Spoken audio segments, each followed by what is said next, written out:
Assalamualaikum warahmatullahi wabarakatuh. Salam sejahtera bagi kita semua. Yang saya hormati Bapak Ibu dosen atau guru pembimbing.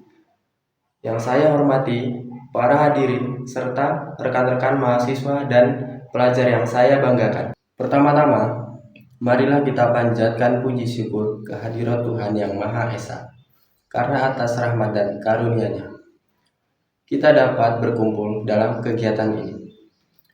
Pada kesempatan ini, saya akan menyampaikan pidato akademik dengan tema membangun kesadaran generasi muda terhadap bahaya disinformasi di era digital. Hadirin yang saya hormati, perkembangan teknologi digital dan internet membawa kita pada perubahan cara memperoleh informasi. Media sosial kini menjadi ruang utama bagi generasi muda untuk mengakses berita, belajar, bersosialisasi, dan berpendapat. Berdasarkan laporan We Are Social dan Melwetter 2024, Indonesia memiliki sekitar 185 juta pengguna media sosial aktif atau setara dengan 66,5% dari total populasi. Tingginya angka tersebut menunjukkan bahwa media sosial bukan lagi sekedar sarana komunikasi, tetapi telah menjadi bagian dari gaya hidup dan sumber utama informasi masyarakat. Namun, masifnya pengguna media sosial juga melahirkan fenomena baru. Disinformasi adalah penyebaran informasi yang salah secara sengaja untuk memengaruhi opini publik. Kementerian Komunikasi dan Informatika Kominfo pada tahun 2023 menemukan lebih dari 11.000 konten hoax yang beredar di ruang digital. Ini membuktikan bahwa media sosial tidak hanya menjadi sarana penyimpanan informasi, tetapi juga dapat menjadi medium persebaran informasi yang menyesatkan. Generasi muda adalah kelompok yang paling terhubung dengan dunia digital, sekaligus yang paling rentan terpapar disinformasi.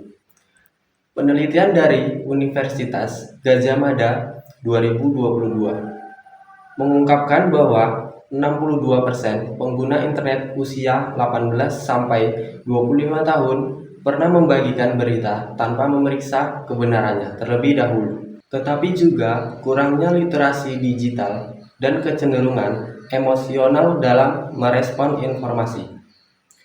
Banyak dari kita lebih mudah mempercayai informasi yang sesuai dengan emosi atau pandangan pribadi dibanding informasi yang berdasar pada fakta. Dampaknya tidak sederhana. Disinformasi yang tersebar terus-menerus dapat menimbulkan kecemasan sosial, kesalahpahaman terhadap isi publik, bahkan memicu konflik di masyarakat. Dalam konteks politik, disinformasi dapat memecah belah persatuan bangsa. Dalam konteks kesehatan, disinformasi dapat membahayakan keselamatan karena mengarahkan masyarakat pada tindakan yang keliru. Dalam perspektif teori komunikasi persuasif Aristoteles, penyebaran informasi yang benar memerlukan keseimbangan antara etos, kredibilitas pembicara, patos, kedekatan emosional, dan logos, logika berbasis data. Artinya, sebagai pengguna media digital, kita tidak hanya dituntut mampu mengakses informasi, tetapi juga harus mampu mengevaluasi sumber informasi tersebut secara kritis. Literasi digital bukan hanya kemampuan mengoperasikan teknologi, melainkan kesadaran etis dan moral dalam mengelola informasi. Kita harus memiliki kemampuan untuk memverifikasi sumber berita, membaca informasi secara utuh, dan tidak mudah terprovokasi oleh judul sensasional. Pengguna media sosial harus memahami bahwa setiap tindakan share memiliki koneksi sosial yang besar. Ketika seseorang membagikan informasi yang salah maka ia turut melanggarkan kebohongan dan dapat merugikan pihak lain.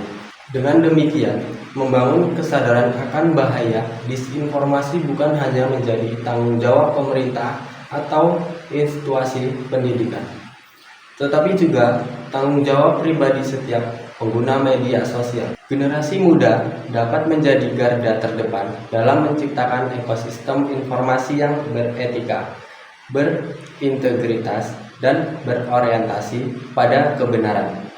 Hadirin yang saya hormati, disinformasi adalah ancaman nyata yang dapat memengaruhi cara berpikir, bersikap, dan bertindak. Oleh sebab itu, kita harus menjadi pengguna media sosial yang bijak dan bertanggung jawab. Mari kita jadikan prinsip saring sebelum sharing sebagai etika bermedia digital. Menjadi cerdas di era digital bukan berarti tahu segalanya, tetapi mampu membedakan antara informasi yang benar dan yang menyesatkan. Demikian pidato ini saya sampaikan. Terima kasih atas perhatian Bapak Ibu dan rekan-rekan sekalian. Wassalamualaikum warahmatullahi wabarakatuh.